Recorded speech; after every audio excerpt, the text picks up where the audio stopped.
As lottery funding for the Hope Scholarship dries up, one lawmaker believes casinos could help Georgia hit the jackpot for students.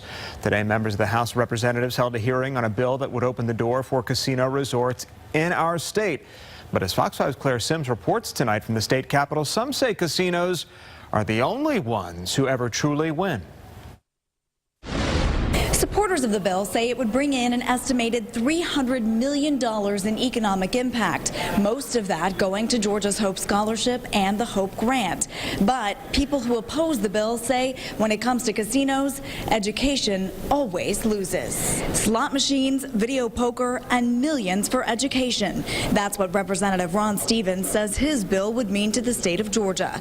The Savannah Republican presented the legislation to a House committee Thursday. He says the bill is about economic development and funding the Hope Scholarship, which has seen its funding dwindle. And we promised them in 1992 that if you'll vote for this, that you're going to get an education. And me as an elected official, I want to keep my word.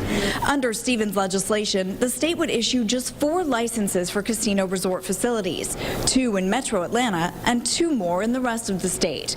The majority, at least 90% of the tax revenue generated by the casinos, would go directly to education, including Hope Grants and pre-K. University of Illinois professor John Kindt has spent the last 35 years studying the economics of gambling and says casinos would likely have a negative impact on those programs. People who now buy lottery tickets would instead spend their money on video gaming. It's actually going to cannibalize the lottery. It's going to cannibalize education funding. Without a doubt, education funding goes down in real dollars as money is misdirected away from education. This is a con on the public.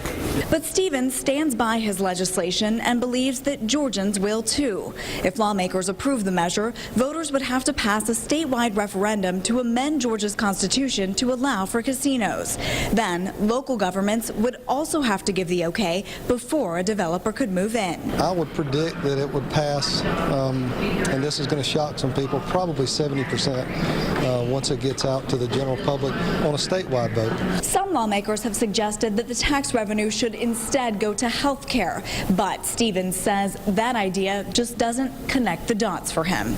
Reporting at the state capitol, Claire Sims, Fox 5 News.